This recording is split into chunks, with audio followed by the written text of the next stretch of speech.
Hello, everyone, and welcome to another podcast of the Catholic Arena um, show. My name is Jerome. I'm joined, as always, by Augustin. And Hello, today Jerome. we're going to, hey, Augustin. So today we're going to just talk about some issues related to human rights.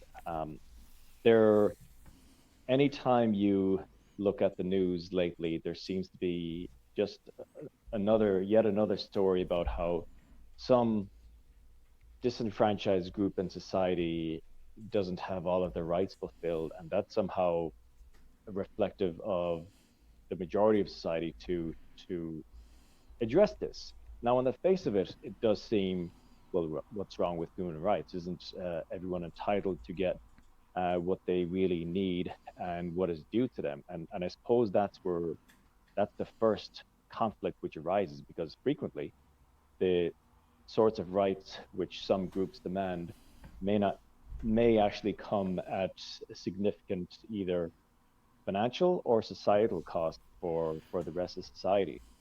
Um, one of there's a couple of examples. I suppose the most common ones come to mind is the the two most recent referendums in 2018, which was the horrific abortion referendum, and the referendum in 2015, the outcome of which gave rights to homosexuals to marry, to adopt children, and to have the exact same rights as a natural couple.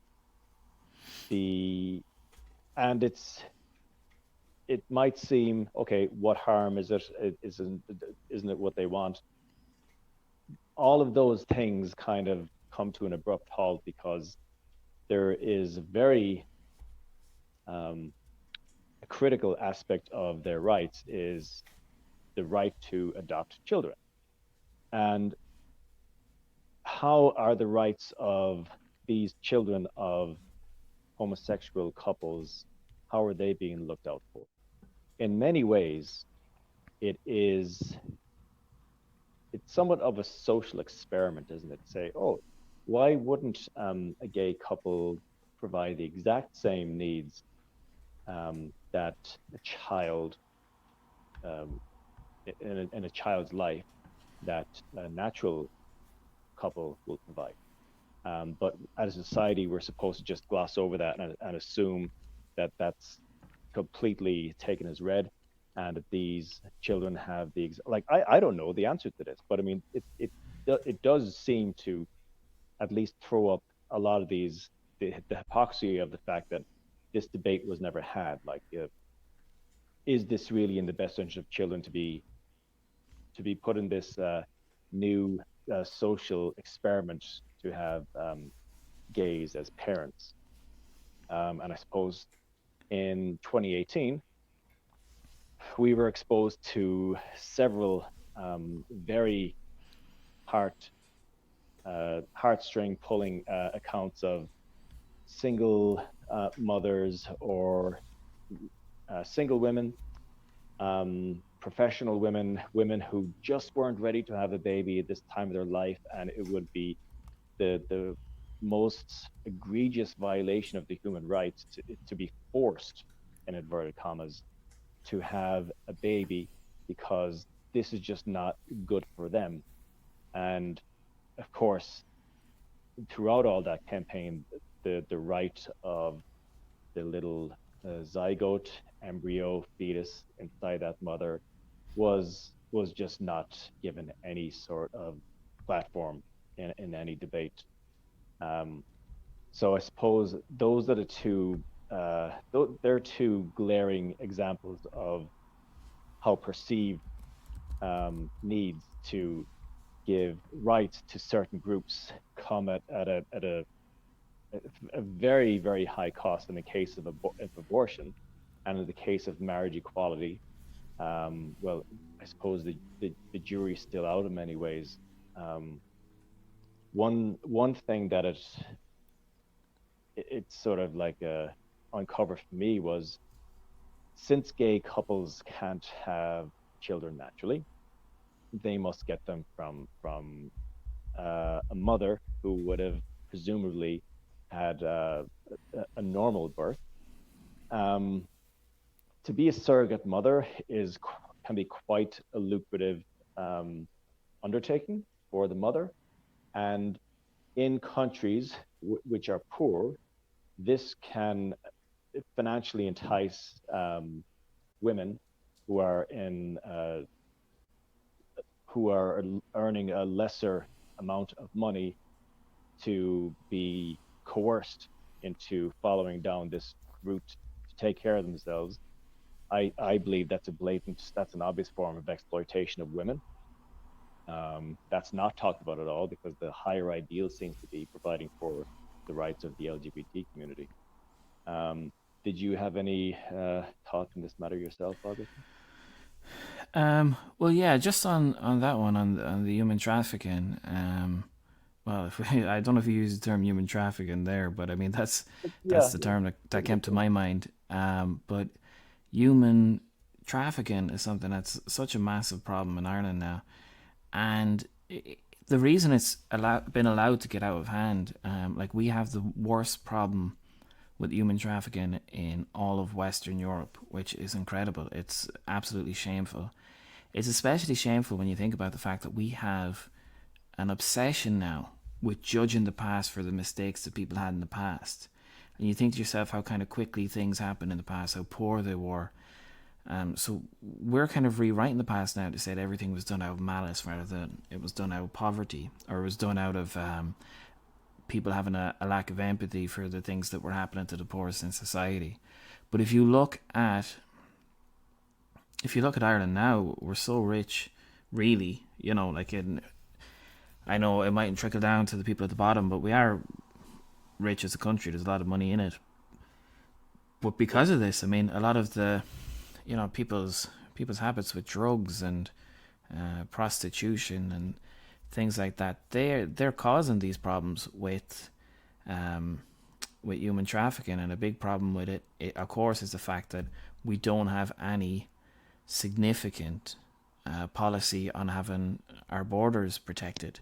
And so, someone who might pontificate to the church and say, okay, well, this happened in the past with children being adopted and things like that, um, they might not see any contradiction in the fact that their beliefs are allowing for this to happen today. Their policies are allowing for this to happen today. And so the same thing goes with women who might be being used as surrogate mothers. I understand like there's complications with that. There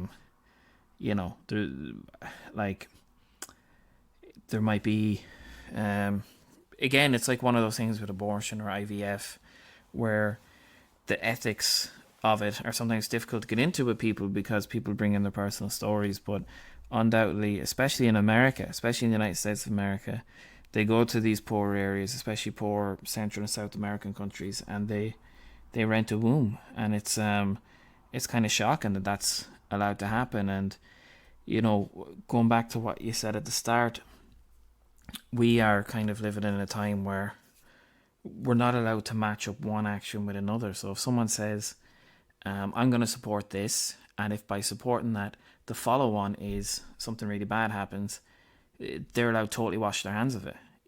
Whereas, yeah, as Catholics, if that was us, we would not be allowed to do that. There was a Sinn Féin politician the other day, Chris Hazard. He's an MP in the North, and he said that he was congratulating um, the Chinese Communist Party on eradicating poverty. So he's able to say, well, I'm just congratulating them on eradicating poverty. And he said, well, they just killed lots of people and locked them up to do this, But he says, no, yeah, no, I am not congratulating them on that. I'm congratulating them on eradicating poverty. And like we're living in a time where people totally disassociate themselves from the results of what they believe in.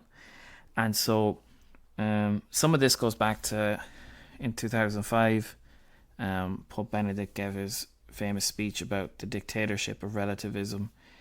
And I'm just going to read just a couple of lines from that. And what he said was, today, Having a clear faith based on the creed of the church is often labeled as fundamentalism, whereas relativism, that is, letting oneself be tossed here and there, carried about by every wind of doctrine, seems the only attitude that can cope with modern times. We are building a dictatorship of relativism that does not recognize anything as definitive and whose ultimate goal consists solely of one's own ego and desires. We, however, have a different goal. The Son of God, the true man, he's the measure of true humanism. An adult faith is not a faith that follows the trends of fashion and the latest novelty. A mature adult faith is deeply rooted in friendship with Christ. So he's saying quite clearly that people today, everything's relative, and he says you're just being tossed here and there. Whatever people come up with, you say, okay, I believe in that now. Oh yeah, I believe in this other thing now. And so that's fine if it's something like changes in taste in music or taste in films. But when it comes to really serious matters, such as the adoption of children, such as something like that leads to human trafficking, we can't ignore that. But it seems like people want to. Yeah, and I suppose another aspect of it seems like every week we are learning about, especially from the liberal media. I suppose liberal is it it doesn't really add anything because it seems all vast majority seems to be media by default, seems to be liberal by default. Um, yet another group has needs more rights, and this might be transgender people who are um, we need to completely accept that a man with a beard who happens to call himself a woman, we need to accept and call this man a woman and use whatever pronoun he or she demands to be called. Um, and another term which has I've seen it come up lately, and it's even been in like some there might have been some favorable or at least not completely scathing articles in the New York or New York Times about this uh, type of person called a minor attracted person. Um, in general parlance, or even a few decades ago, this person would have just been called a pedophile, but probably even worse, and they would have been treated quite harshly. Um, but as we are becoming quote unquote more evolved as a society, we are to accept such such a shift in reality that a man can be a woman, or a man who wants to inappropriately fondle children. It's that's a sexual. Um, it's not a pathology, but it is an identity, and it is yet another type of disenfranchised person that whose rights that we need to listen to and account for. I've seen even articles talking about like using robot technologies to satisfy these people's desires in a supposedly harmless way. But of course, even though a robot can't be harmed, there are incredible like technological innovations with robotics. But the idea is that this person is his very warped, depraved sexual desires are being satiated by something which resembles a child. That, that there's just so many issues and problems with that as a society. Um, Well, why do you think that why do that you think this is so much more common now that people have? I mean, I think especially the stuff of, I mean, of saying what is a man, what is a woman. Like this seems to be the point where people, I mean, even the average person who doesn't really think about this stuff throws their hand in the air and kind of says, "Well, this is absurd." Like to say, there's no such thing as a man or woman. But like, what do you think is at the ultimate root of the fact that this becomes so common in the past? I mean, I don't even know if I'd say 10 years. I feel like 5 years. yeah, that's probably closer. It's probably rapidly accelerated in the past probably, yeah, even 5 years, you wouldn't have heard that much about these kind of things. Is it the Um, internet? I, the internet as well. I suppose it could be like I don't like that. It's a bit overused, but maybe a perfect storm of just academia, media, just extreme liberal elements of society. Yeah, I suppose being facilitated by the internet and gradually um, taken over even the corporate space as well.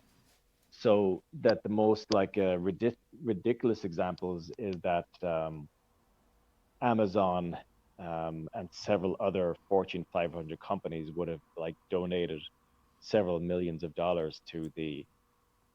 I mean, on the bare face of it, this is not even a lie, or it's not even an exaggeration. To the terrorist group known as Black Lives Matter, um, Well, to we to have to literally remember they attacked Catholic churches and they burned Catholic churches and they attacked statues and everything. So it's not an unfair comment for us as Catholics to make that. That's kind of their our perspective of them.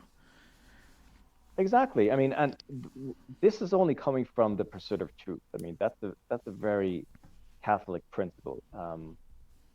And Jesus spoke about the truth many, many times, which is probably why the Catholic Church is just so viscerally hated. It has always been hated since Christ was born.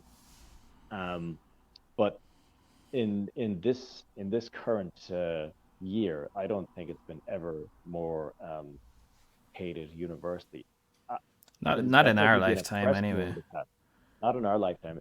The church has been definitely oppressed more in the past. Like we are still free. Well, we at least when this interminable lockdown ever ends, we'll be free to go back to mass and to profess our faith.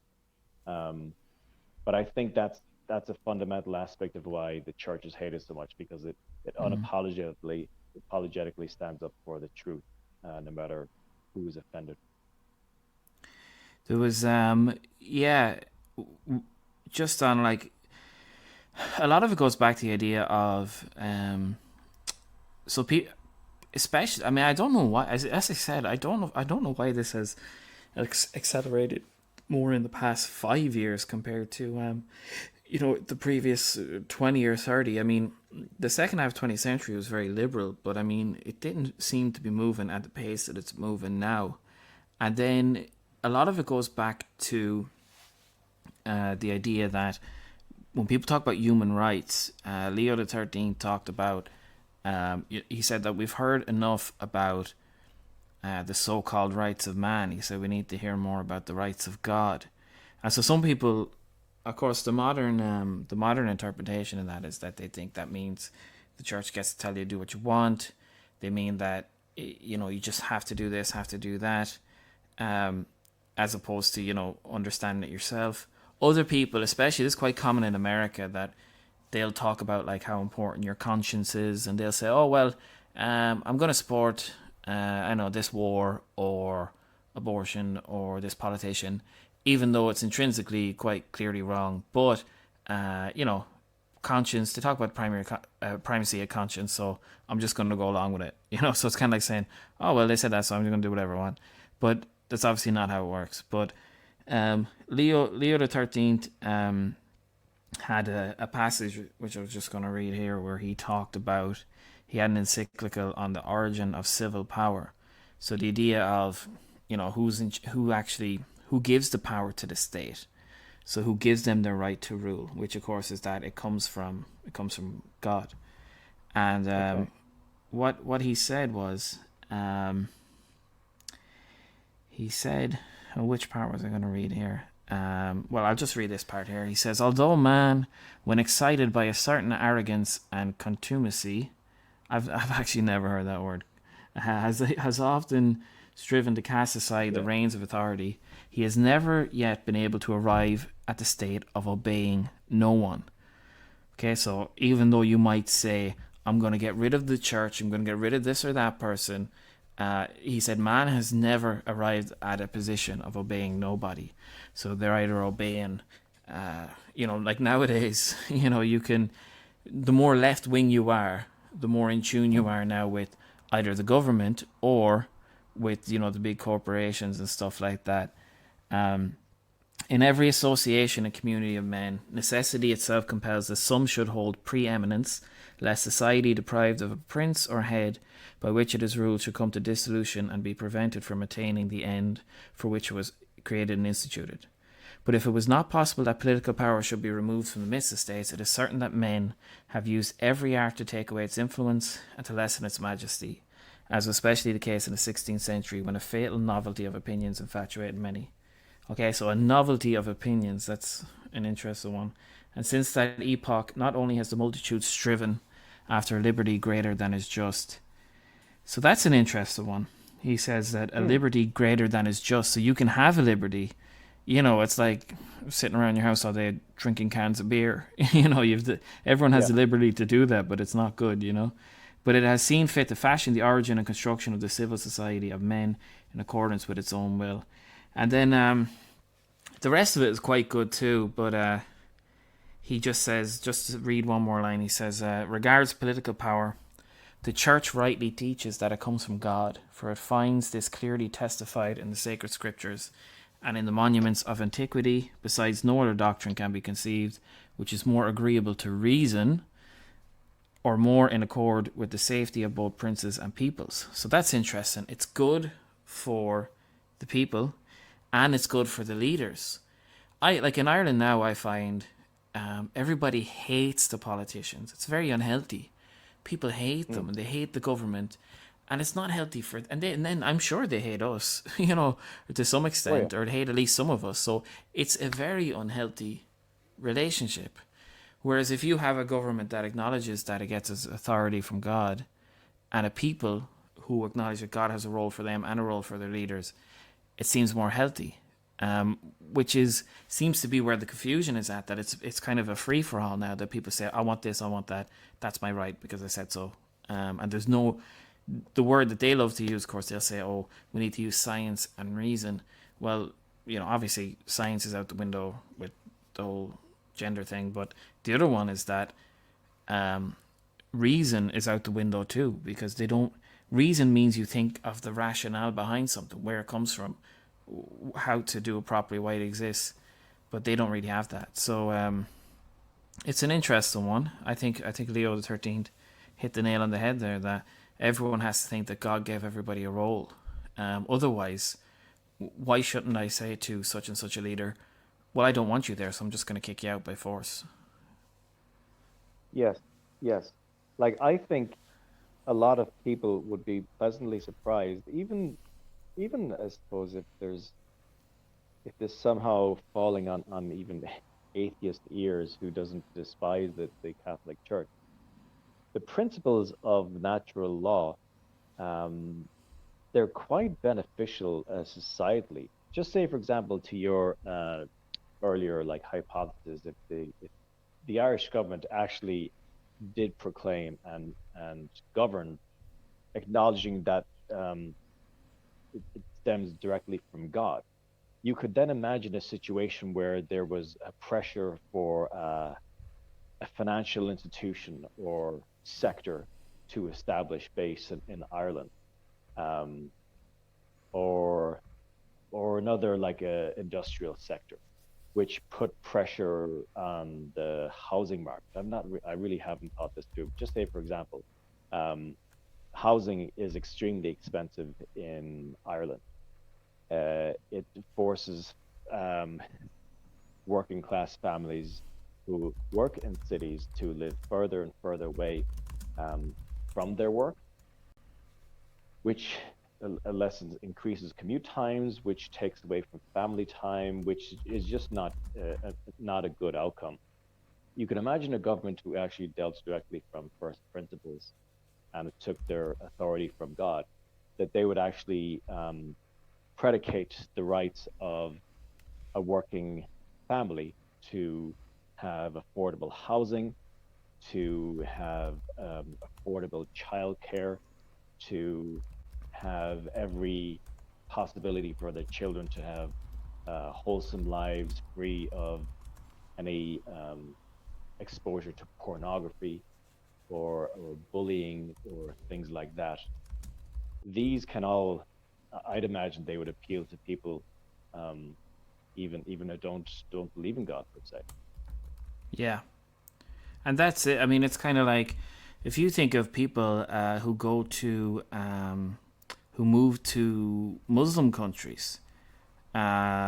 Like a lot of Irish people might be moving to, say, somewhere like Dubai at the minute. Like you'll hear people remark, I mean, that there are some upsides to some of the things there. Like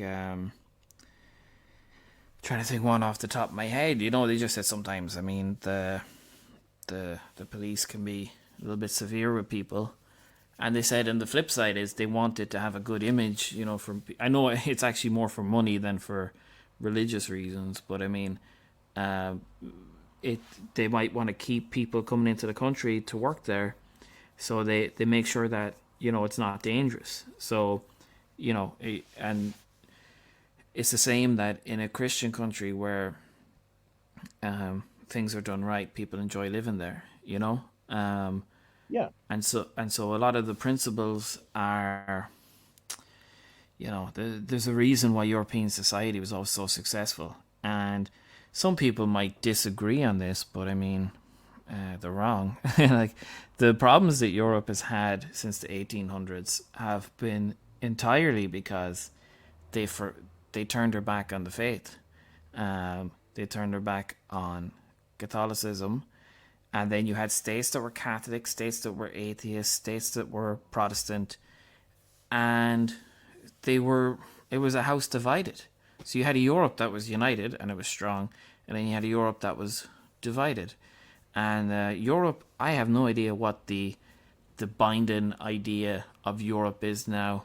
I think it was maybe 2008 ish. They were drafting an EU constitution or something like that, and mm, Benedict wanted them to include a reference to Europe's Christian roots, and he went out of his way to say Turkey should not be allowed into the European Union. Now we've seen in recent years that the Turkey's kind of, I think they've definitely alienated themselves. Although don't tell, I think the Irish government are the only government in Europe supporting Turkey joining the EU, which is absurd. But it's ridiculous. the point he was making was that the big difference was that they were Muslim, and not even Muslim in the sense that, I mean, we know we had other parts of Europe that had Muslims for a long time, and it was not. There was, they had their kind of place towards the Balkans and stuff like that, but the problem was that Mm. that that their type of Islam is too different. But the point anyway Benedict was trying to make was that by acknowledging the Christian roots of Europe, Europe could have something to unify it. Europe is committing suicide now. It has nothing to unify it, and I have no idea what, apart from the faith, what could save it, because it's just a place that's lost any sense of purpose or identity. Um, Well, and so certainly yeah, as society gets more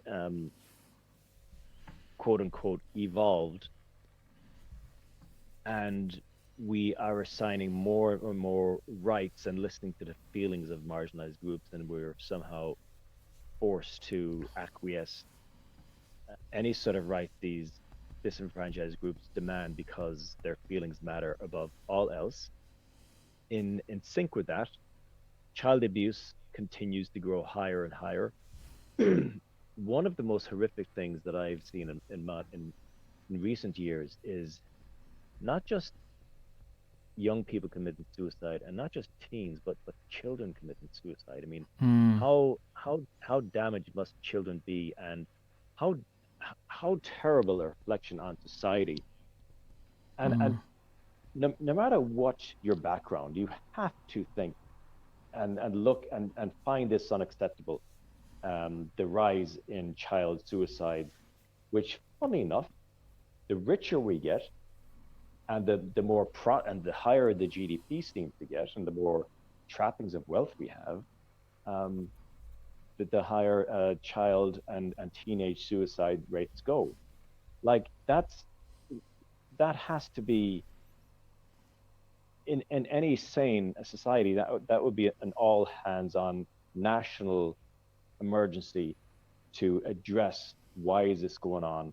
And instead of listening to some guy from Limerick with a plastic bag on his head saying the remedy for this is to listen to feminism and for teenage boys to become feminists, and they'll suddenly stop killing themselves and find peace.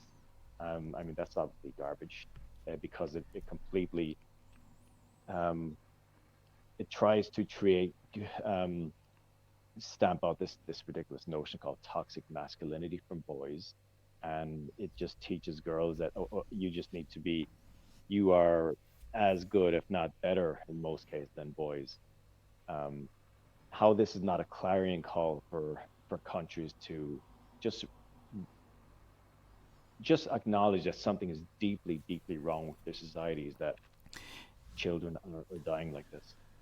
Is it like, I mean, are those things that it's a bit like in America? I mean, you think of America like school shootings, and you think to yourself, are those you know, are they occurrences where they're so awful and so bad that to get to that point, you must have lost your moral compass a long time ago, that you can't even recognize how bad things have gotten. Like Yeah. even like I know we kind of we defend um, we defend some of the untrue stuff that's said about the church in the 20th century. But I mean, the church has to look at itself too in terms of its moral compass, in terms of what happened, that the church lost sight of the fact that it wasn't there. What happened between the repeal of the penal laws in 1829 and, say, when the state was being founded 100 years later? What happened in that space in between, that you had clergy who wanted the kind of worldly power of, yeah, we're gonna mind that mother and baby home, or we're gonna mind the schools. And I know that in a lot of cases you could make the argument that they wanted to take care of people who were being who had no one else to take care of them. But then the other side of the argument you could say too is that, with prudence, you're kind of thinking, well, I don't know if this is the best thing for the church. I don't know if it's the best thing uh, for everyone. I mean, I know no, we know from Ireland today that if they didn't do it, nobody else would have done it, because that's what's happening now. Those kids Yeah. get dumped in wherever. But the point is, I don't know. Maybe when things get so bad, it happens so quick that to let that happen in the first place, your moral compass must be already gone. It's like the image last year of the kid eating the food on O'Connell Street, and the same people Off a in paper Ireland. plate and the footpath. Yeah. Yeah, I mean, the same, it's you could go on any. I mean, Fine Gael are the worst for this. You go on any Fine Gael um, TD's Twitter account, and you could regularly see them at different galas and different balls and different gourmet dinner fundraisers. And again, it's one of those things where they'd fallen so far they couldn't even see it. And so coming back to the idea of rights, I mean, the idea of rights, a lot of it comes down to entitlement, and it's not a healthy spiritual state to be in. There was another Leo the 13th quote I was going to read. It was, "The world is hard enough." This is from Humanum. Which one was it? Oh, sorry, no, it was from a different one. Jesus Christ the Redeemer. But he says, "The world has heard enough of the so-called rights of man. Let us hear something of the rights of God. That the time is suitable is provided by the very general revival of religious feelings." So apparently this was at the start of the 1900s. Obviously it didn't last, but Yeah, and so he's saying that we can't keep going on about man. We have to think about what do we have to give to what do we owe to God, and if you give what you owe to God, that's to the benefit of everybody. It's not easy. It doesn't make everything perfect, but um, it's definitely better than what we have, which is liberty, equality, fraternity, um, liberty, freedom, just do what you want. Fraternity, or sorry, equality. Well, not everybody's equal. That's not human nature. And then fraternity, um, you know, I mean, I don't know where that's ever We been have practiced in a we secular just country. you know. yeah, we just look to our brothers, and which is like noble in itself, but instead of the overarching purpose, instead of looking to God instead, so God is specifically excluded from liberty, equality, fraternity. Yeah, you can't have brothers without a father. So it doesn't make sense. Exactly. Yeah. Yeah. Yeah. It would be better to compare it to, I don't know, like frog spawn or something. Just a blob that's stuck together. And it's yeah, I think people nowadays as well, especially. I mean, when you see a lot of these subgroups claiming their rights and stuff, a lot of it is because the we were talking before about how in college you're force fed kind of Marxist textbooks, no matter what you're studying, even if it's not really relevant to the course. But What did you these say are about the Communist Manifesto and arts courses in Ireland? like you could look up any course and it's there somewhere. The readings are provided to you. And the That's the bottom incredible. line behind it is that they're trying to teach you that it's a materialist philosophy, materialist universe, that there's nothing else in the world other than materialism. And it's a pity, that people don't hark back to um, the writings of Leo the 13th or Pius the 12th or Pius the 10th, because they spoke a lot against the idea of materialism. And one of the examples that Pius the 12th gave was the idea of was Lourdes, and his example was, the miracles at Lourdes, miracles in general, even the miracle of existence, can't be explained purely by materialism. You obviously need philosophy behind it, but then you also need to have as the added uh, part to it. You need to have faith in order to um, add to your reason. You know, um, Mm.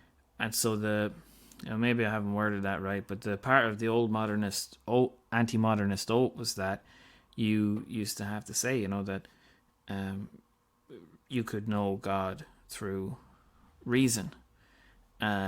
And so with Marxism, the idea behind it is that it conflates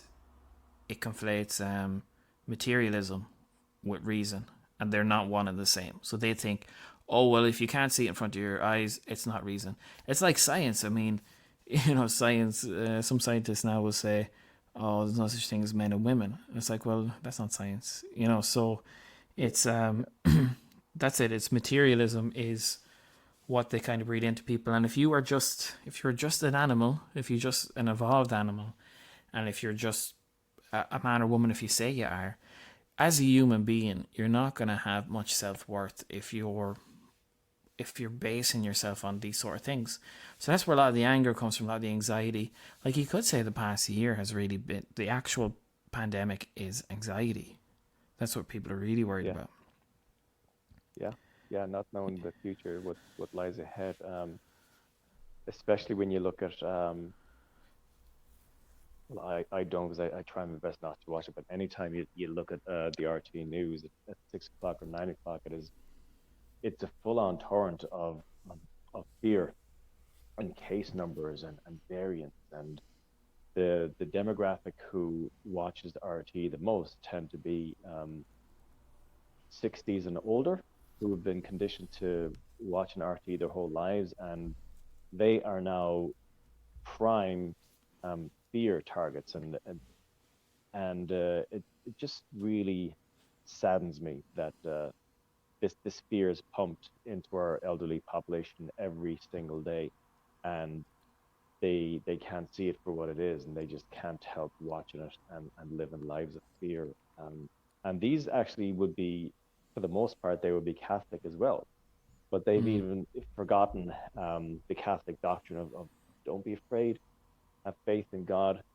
Um, uh, this too shall pass. These kind of things. It's just this materialist um, uh, emphasis on fear. It's just pervading all aspects of society. And then they have these sickening, like soft sort of feel good stories thrown in the end to sort of take the edge off and to give you a little bit of like a sweet after all this, like the acidic fear.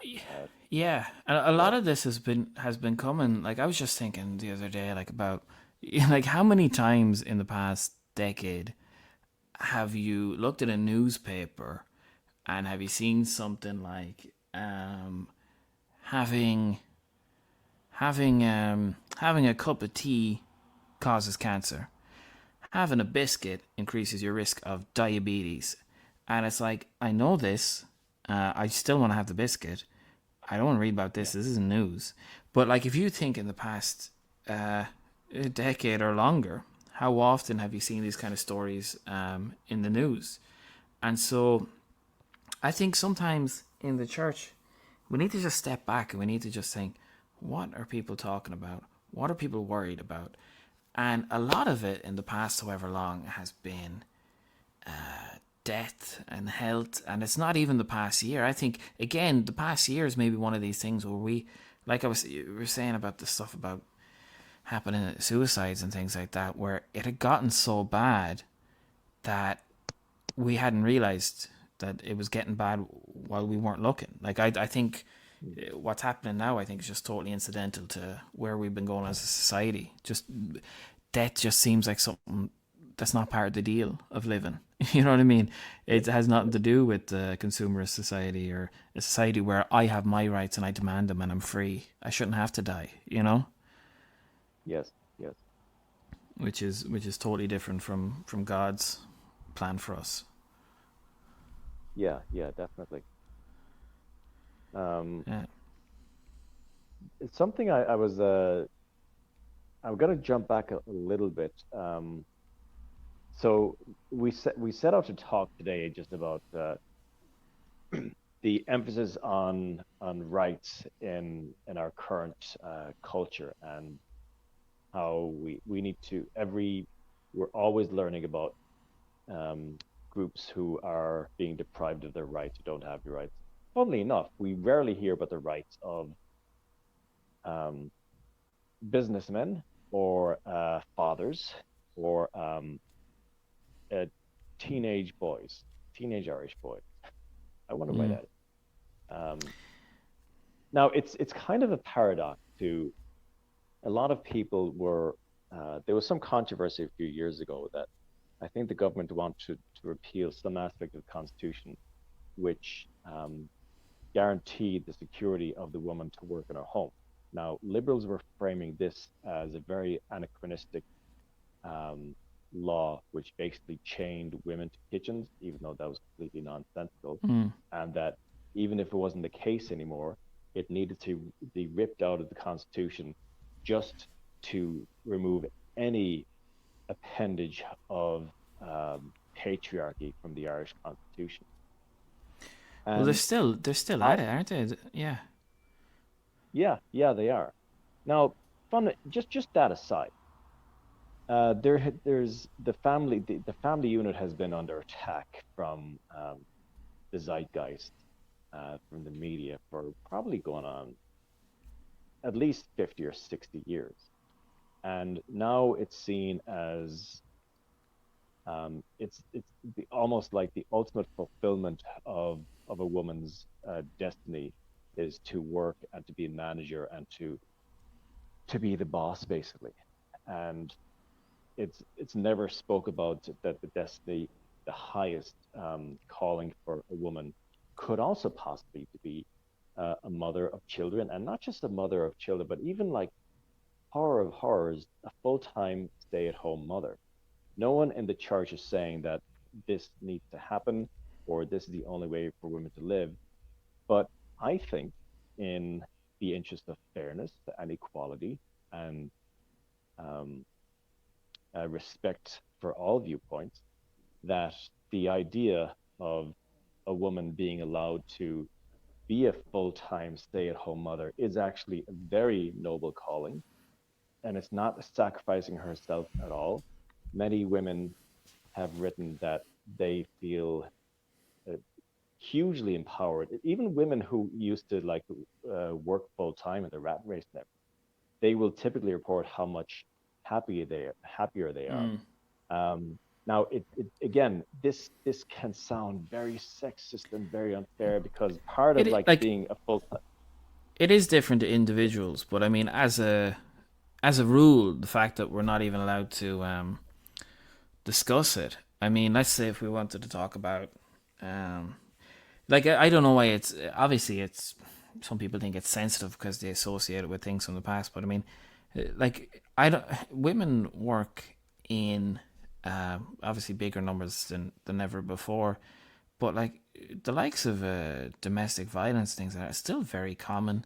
The likes of guys just you know getting someone pregnant and disappearing again still very common. So it goes back to what G.K. Chesterton said that feminism has this muddled idea that a woman is free when she serves her employer, but a slave when she serves her husband. yes, yeah, and even that's the point I was going to make. She is, and even in that, so Chesterton is partly right. Yeah, she is serving her husband, just as her husband is serving her by being the breadwinner for the family, um, to make the income to support the family. And okay, the father can stay at home and the mother can work, but typically it's I suppose, I mean, just speaking from personal experience, I was glad that my mother was around and was a stay-at-home mother, and my father was because it's a mother is more suited to be in. Well, it's a maternal role. You need that sort of like the feminine side most of the time. Now, of course, there's situations where widows raise their kids on their own, and that's completely that's fine. But um, all things considered, it's just from every person's experience, growing, uh, being raised by a mother at home with a working father tends to just bring just happier outcomes. Um, the school shootings you referenced, they actually did a study on school shootings in America. And now, of course, you can have correlations and all that kind of stuff, and it doesn't mean that one thing is necessarily bad. But the one common point they found with school shootings from Columbine to Sandy Hook and that is that the shooters were in full-time daycare from a very young age. Of course, that doesn't mean that anyone who went to daycare is going to turn out to be to do evil acts. But I just thought that was an interesting finding. That's an interesting one. Yeah, I didn't know that one. Yeah. It's yeah. I mean, a lot of it goes back to. I mean, okay. So on the family unit, I mean, if you go back to like we're saying, okay, about the clause in it, but it's the clause. The actual wording of it says that a woman will not be forced to go to work to the neglect of her duties in the home. In other words, if a woman has kids, the government cannot force her to work. Now, my understanding of that is if that's gone, they can force her to work. They can take away her. Yeah. It won't be a basis for.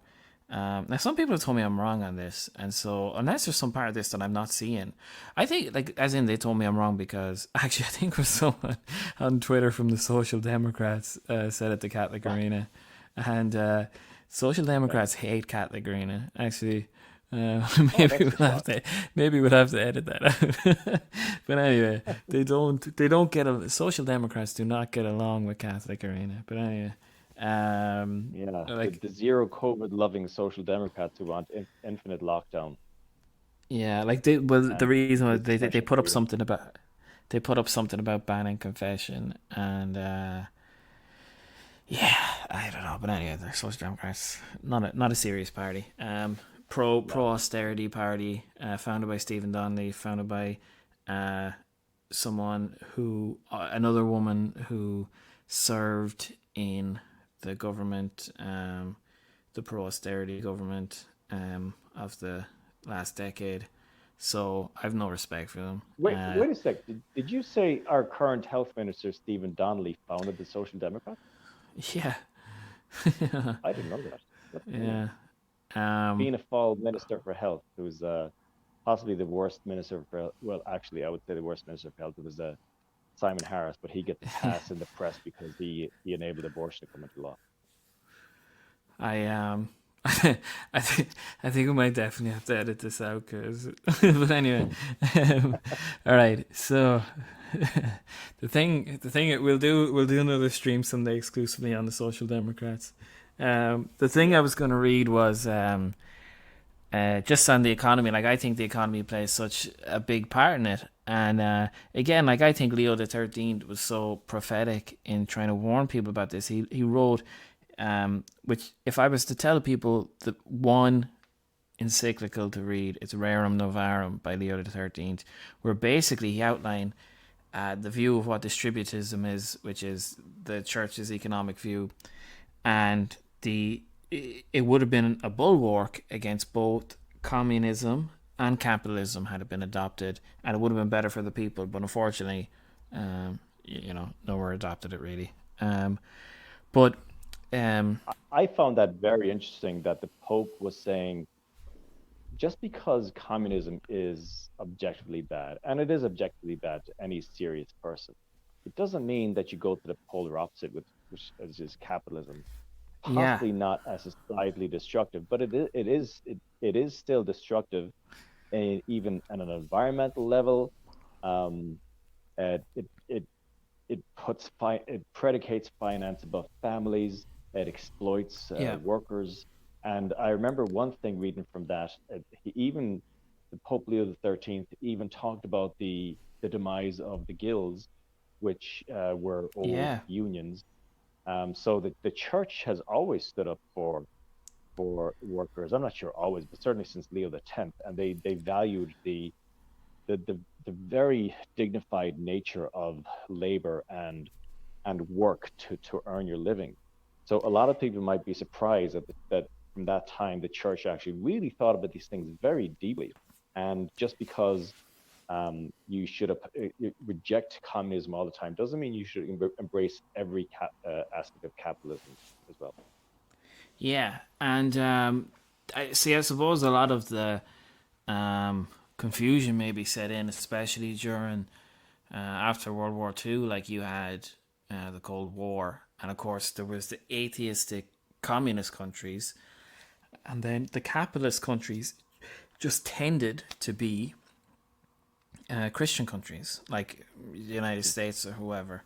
And so obviously we know in time though that it will probably be unfair to say that the United States isn't Christian now. I mean, it actually is, strangely, it's just it's a mix of everything, isn't it? But it is very, to be fair, Yeah. it is very Christian, and it does have massive impact on the Catholic Church today.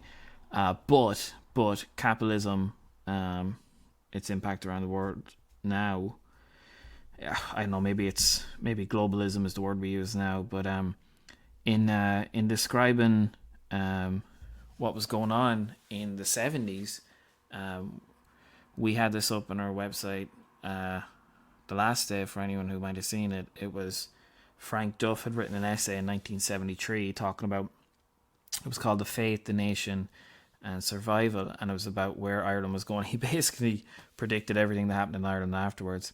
But he talked about how someone wrote a book on monks of the West, and they ascribed the fall of the Roman Empire to the overwhelming taxation which reduced the people to the level of state slaves. Responsibility and effort died, and resentment against the government became universal, so that it cannot get the cooperation without which government is possible. The empire was strangled by taxation. And then he says, God is economic in his nature. He must get value out of everything he has created, and this is why even common waste assumes a grave complexion. It is not getting value for God out of things that he has given us, yet waste is the very principle of the day. Waste so that the wheels of industry may keep going to replace what was thrown away. This not only reverses God's idea, but it turns common sense against itself. Throw away in order that you will have. Leon Bloy used to wonder why buildings continue to stand which have been constructed in defiance of the Lord's command that the Sabbath be kept holy.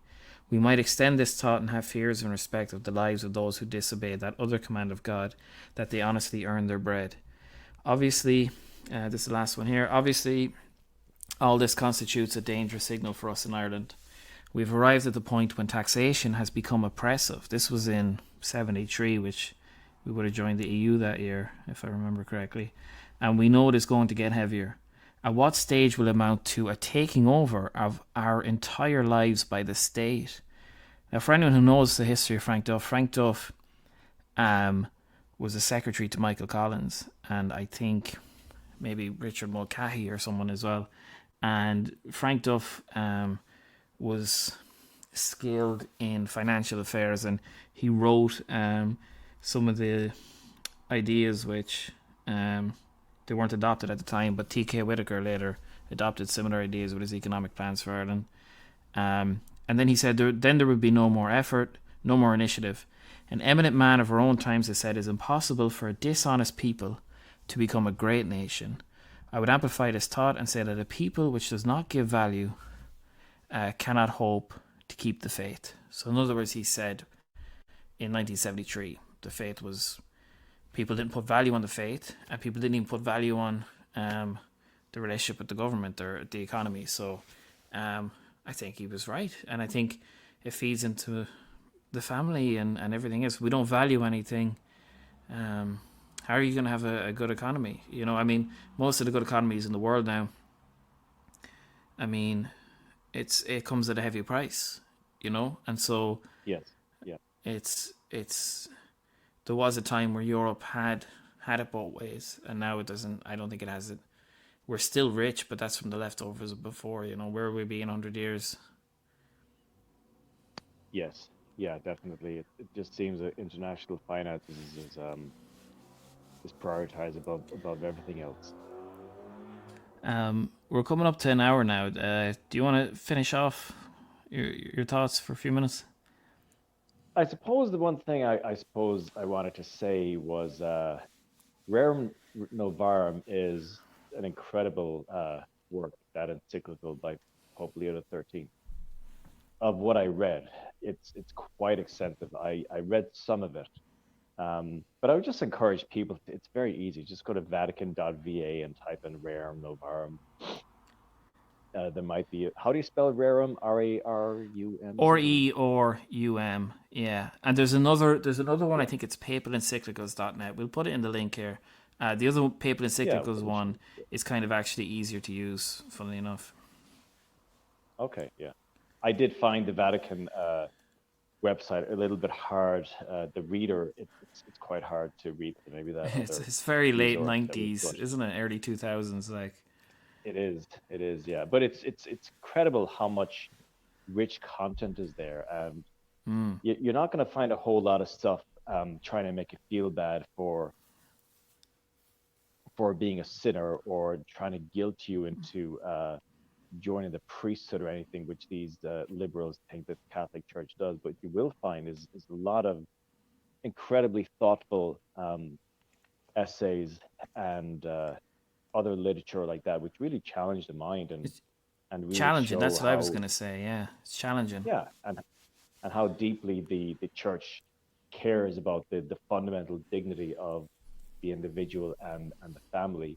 Um, and of course they want a functioning society, so they do support having businesses and having healthy businesses in society, but not to the extent that capitalism has evolved to this day, which doesn't, which almost treats the family as a unit of inconvenience. Yeah, and Pope Pius X said, "The true friends of the people are not the innovators or the revolutionaries, They are the traditionalists. And I think no matter where you're coming from on any particular topic, if you go back through the old encyclicals or any other documents on that Vatican website, I think you'll find it's far more cutting edge than anything uh, on YouTube or anywhere else you'll find on the internet. Yeah, yeah, definitely. Um, I and think that's enough so, for today then, is it? yeah, um, thanks for listening, guys. Yeah, we had a great discussion there. So we will update the description with some of the points we talked about, and hopefully we'll try to make these regular enough discussions between ourselves, and possibly sometimes we might even bring in other people to Mm. discuss various other topics. But for now, good night. Thank you for listening. Please subscribe to the channel and please like this video and give us your comments what you think.